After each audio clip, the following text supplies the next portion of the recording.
Good afternoon, ladies and gentlemen. This is the Long Hill Report, Culture Hour, or Culture Half Hour.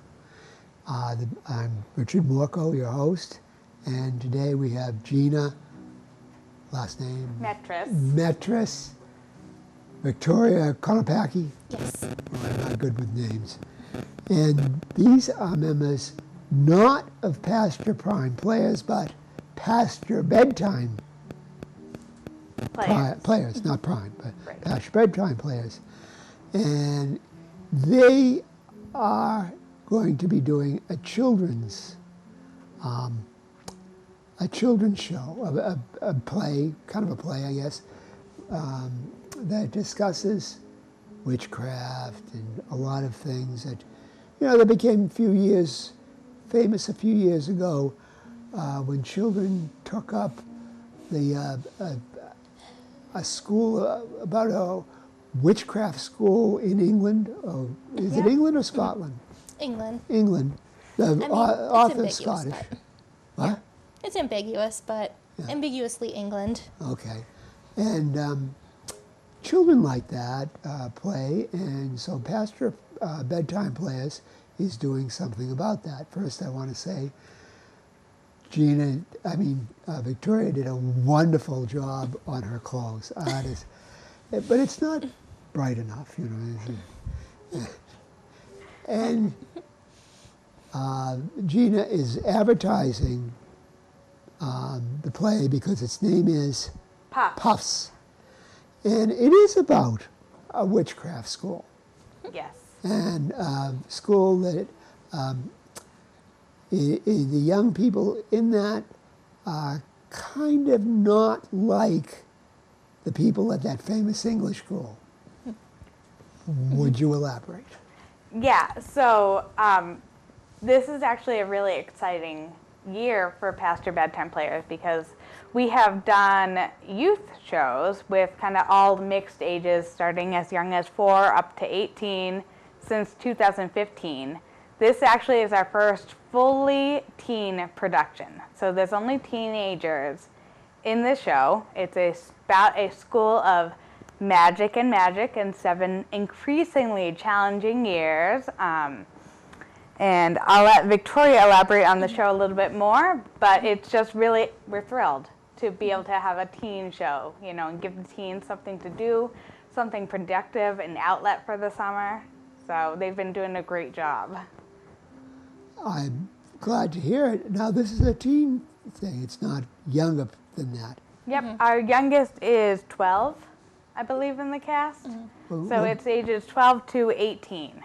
My daughter, who became a fanatic about that school and the stories about that school in England, I don't want to speak only about her and hog the whole event, but I think she was 7 or 8.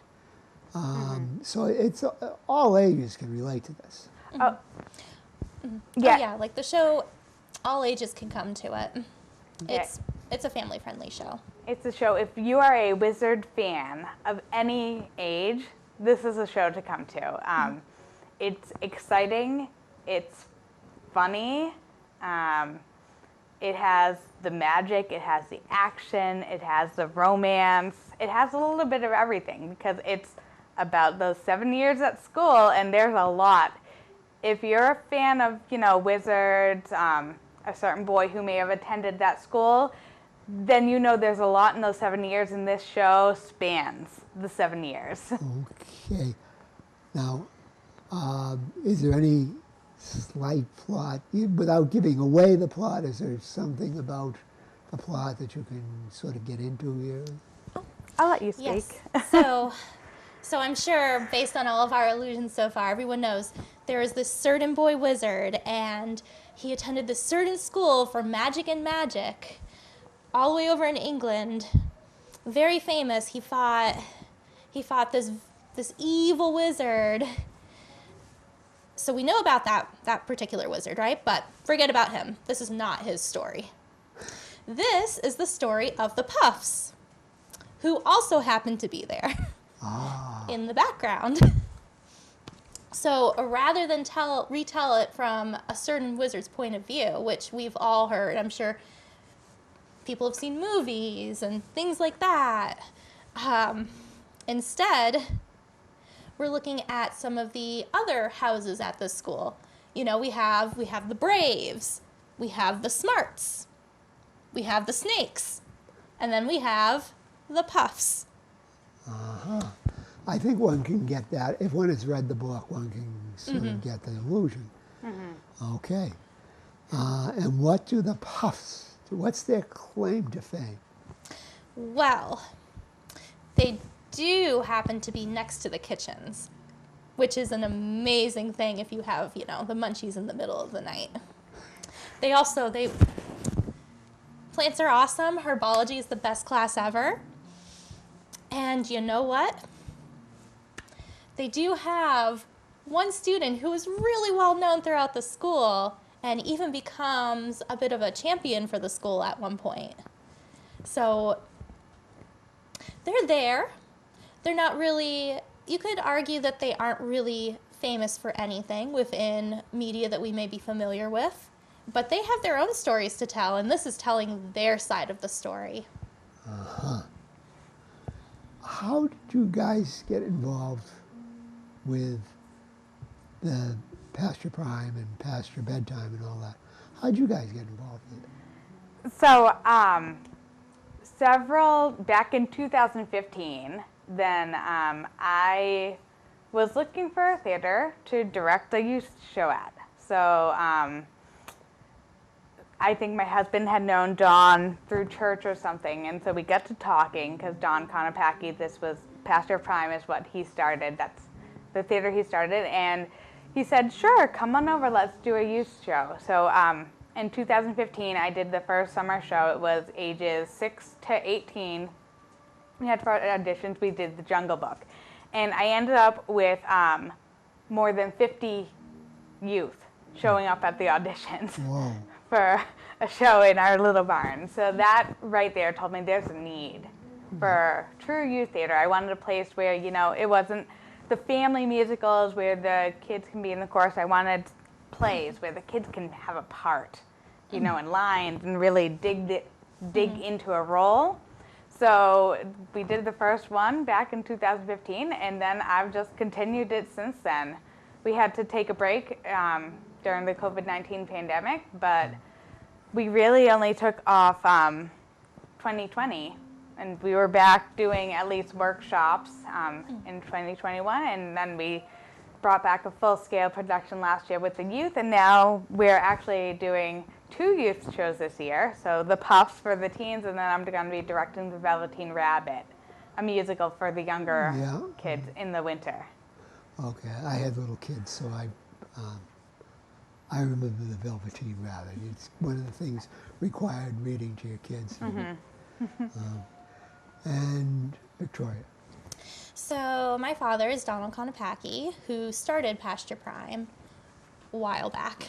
So I've been kind of involved from the start, but more behind the scenes. When it was founded was around when I was heading off to college. So unfortunately, any shows that were done just didn't line up with when I was home. But then in more recent years, since now I'm back in the area, I'm able to do more. So I was in Soup du Jour recently, and now I'm directing The Puffs, and I'm excited for the future and everything we're planning to do. Okay, remind people who didn't get to see the play or didn't watch the last show what Soup du Jour was about. Oh, so it was and about your role, too. Remind. Oh, I was Tiffany Vandervanden, who is, you could say she's one of the main antagonists of it. So it is about, there's this famous soup du jour recipe at Bailey's restaurant, and everyone has been trying to get their hands on it, including Mr. Bailey himself, since unfortunately his father passed away without sharing the recipe with him. So now there's this mad scramble. You have the New York Herald is sent an undercover reporter to try and get the recipe. Mr. Bailey himself, he is trying desperately to find it. He is searching that restaurant up and down, while his fiancee Tiffany is getting more and more impatient on when it will be served again. And toss in a food critic who may or may not have a sense of taste, who is also out for that recipe, and you get a pretty hilarious comedy. I wish I had seen it. Okay. So you said you were from, did you say Oxford? Yep, I live in Oxford, but I'm actually moving to Charlton this month. Did you come from Oxford? I grew up in Dudley, Dudley. moved to Oxford, Uh-huh. and now coming to Charlton. And did you go to college, or what was your other work? Oh, yep. So I know you make a fortune in local theater. So I went to college in West Virginia at Ohio Valley University. My degree is actually in mass media communications. So I was going to work at a TV studio. It was always my main goal. But then I got out of college and I went into education for a little bit, moved back here, and I taught preschool. And then I left that field because I really enjoyed time with kids, and I felt like I wasn't going to be able to do my, this sort of thing with kids if I was busy with teaching preschool all day. So right now I work at Tri-Valley Elder Services in Dudley. That's my full-time day job. And then I do pasture bedtime players in my free time. And this eventually will lead to vast wealth. Probably not. Probably not. Anyway, But go ahead. I will say the benefit of this right now for me is my husband is very involved in the theater, and we have 2 young children who are they're 4 and 5, but they are finding a love for the stage, and that was my real biggest reason. I want to start a youth theater for the kids to come and grow up and learn to love the stage just like I do. Your husband is involved in theater? Yep, he's on the board for Pastor Prime Players. He does the tech for all of my shows. Wow, great. Well, you lucked out. Yep. And you mentioned, Victoria, that you graduated from college. And what's your field when you're not making a fortune in theater? So I graduated with a degree in theater. From where? From Massachusetts College of Liberal Arts. Oh, up in North Adams? Yep. Mm-hmm. Unfortunately, I graduated right as we were in the recession. So. The 2008 recession?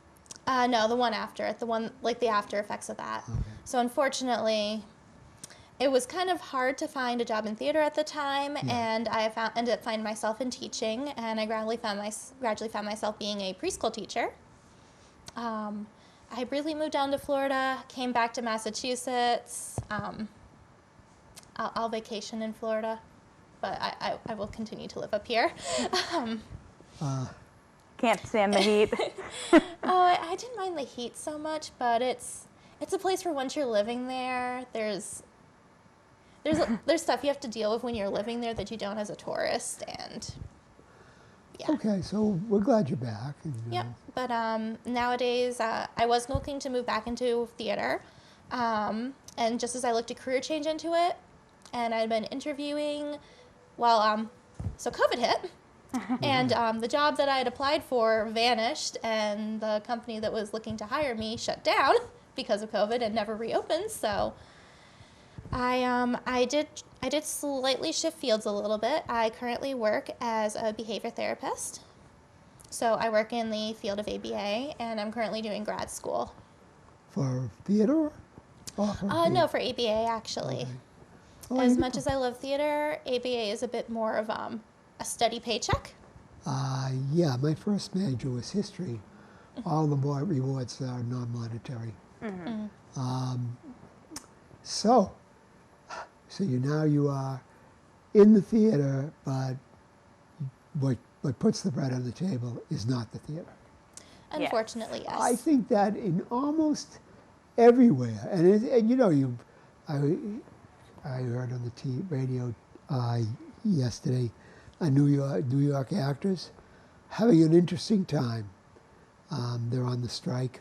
I guess it's not just motion picture. I guess it's also the theater people. Oh So, yeah, it's pretty far-reaching. So if you really want to work in theater, you probably do have to go to some place like New York, but even that is Well, dicey that was a the bit. thing. I looked at it when I first graduated college, and I straight up couldn't afford it. I looked at all the different internships. My specialty area, so to speak, while I do acting and I do directing, it was actually in scenic design and painting. Huh? So So like scene design, basically. well, you know, I mean, And all you needed to do was just get an apartment with about 10 roommates, and you would have had the situation. well, that's the thing. All the because you have to start with the internships, right, in order to get actually into the field, and the stipends they all paid. It was like $900 for 3 months in New York City, and I was just like, I don't think I can afford anything off that. My son lives in Brooklyn. I know the difference between cost of living here and cost of living in New York City. Brutal. Yeah. And you were trying to do that years ago. It can't have gotten better. But you know, you're kind of in character, correct? For I mean, for a wizarding school. yeah, you could say that. So I would wear that to the play. And maybe maybe in the audience, there's a talent scout from New York. And yeah, we're dreaming here. Yep, we can always cross our fingers and hope. Anyone can come see the show. If a talent scout from New York wants to come check us out, come on down. I don't think that I don't have any problem with that, and I hope it does happen. Yep. We do have some very talented actors in this show who I think everyone who comes are going to be blown away by the performance. Well, it sounds like you have a ardent group of thespians who want to be part of this. So tell us more about the play. Just something. Come on, we've got to fill some time. So you got to give us. So, really, it's a funny show. You know, that's the thing. I always say that the biggest thing when you're working with youth, you know, this goes from the young kids up to the teens, is that I teach them that it's really nice to have a nice, beautiful set, props, costumes, and everything. But that the most important thing that you have as your actor is your imagination, and that you make the character your own and bring it to life. And I really think this group is doing that.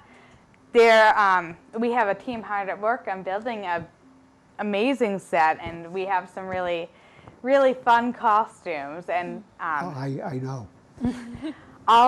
pretty much everybody in the cast is actually playing multiple roles.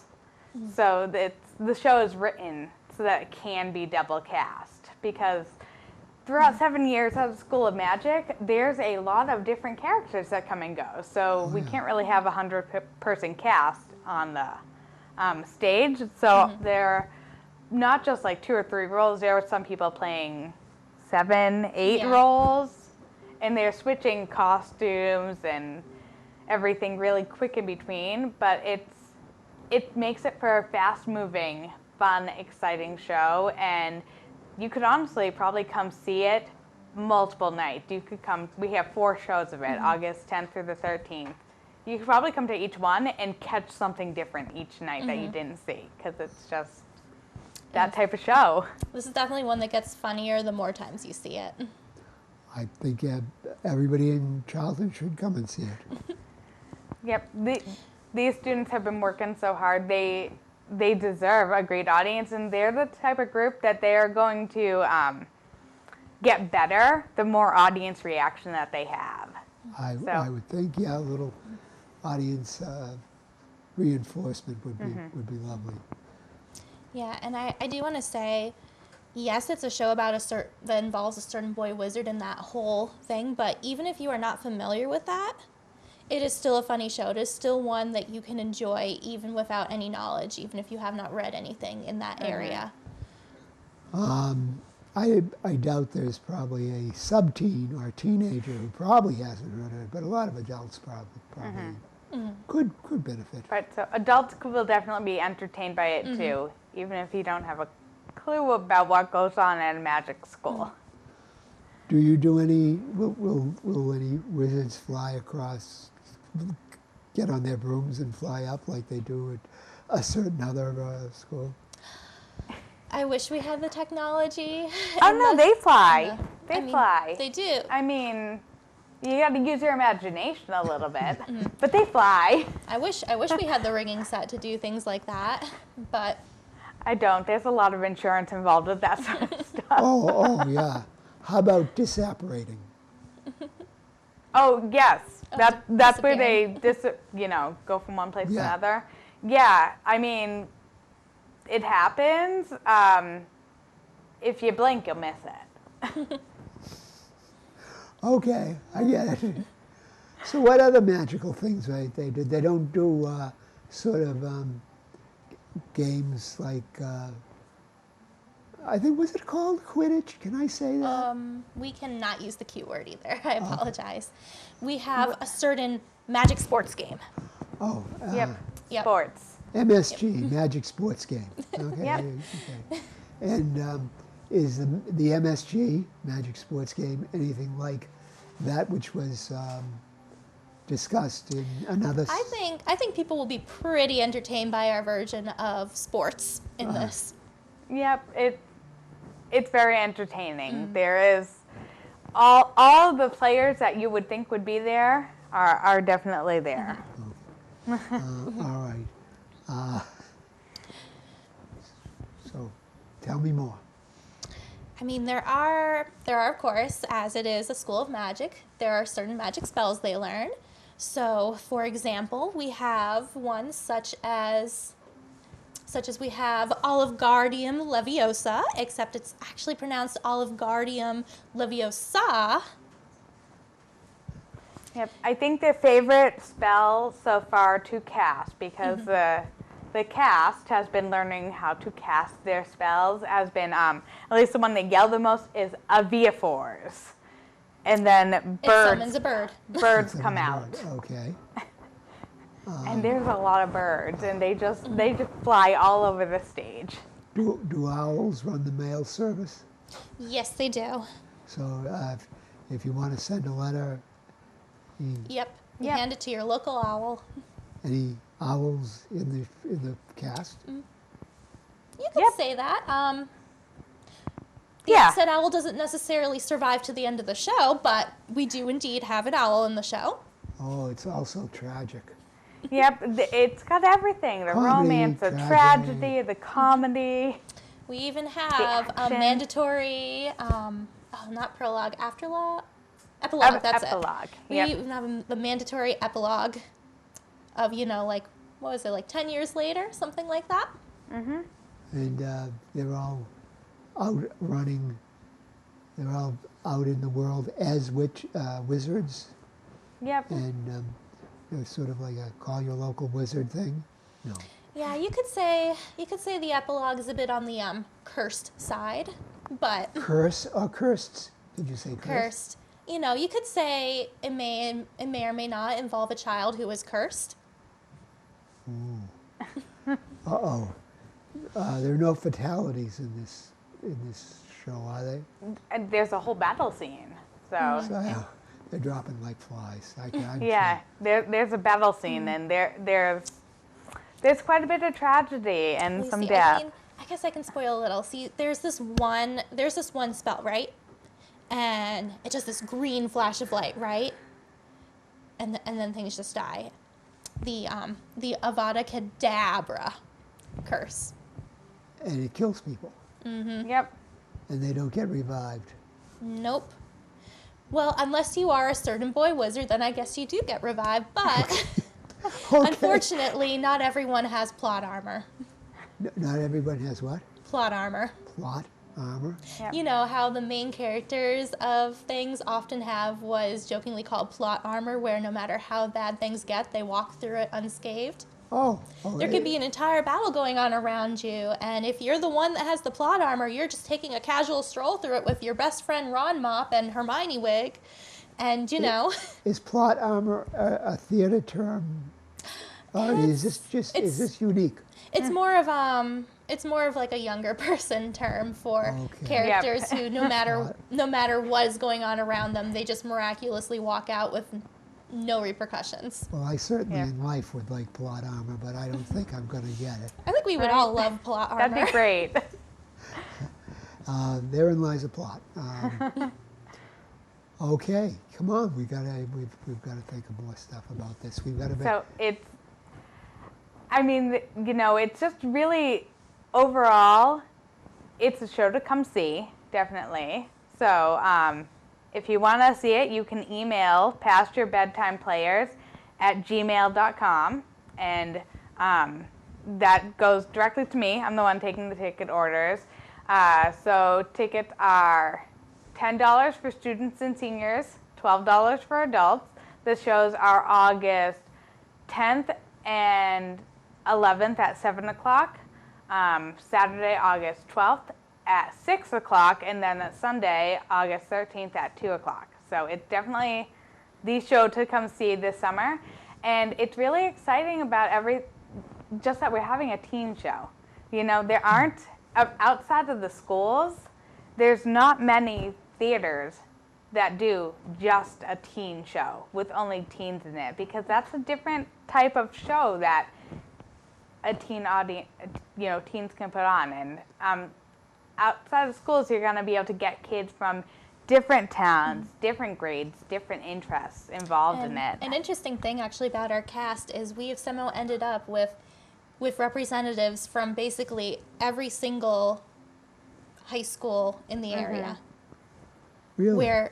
Where no two kids are going to the same school in our cast. It's all different. We have So- representatives from Oxford, from Auburn, North Brookfield, Dudley, Charlton. Like we have Bay Path. They've had? Bay Path. Yep. We have like all of the schools in the area are represented by someone in the Tantascwa? cast.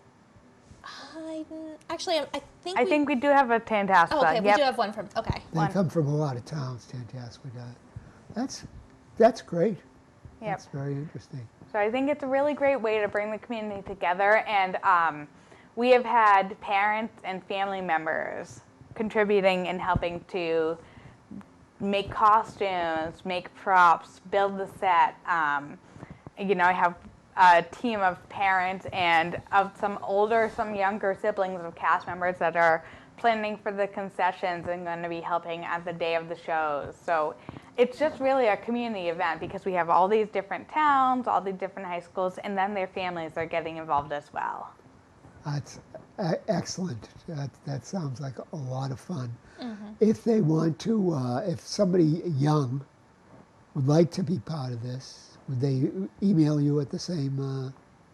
Yep, absolutely. We actually can take some more volunteers. We can have people that complete their community service hours if they want to help with stage crew or volunteer during the shows.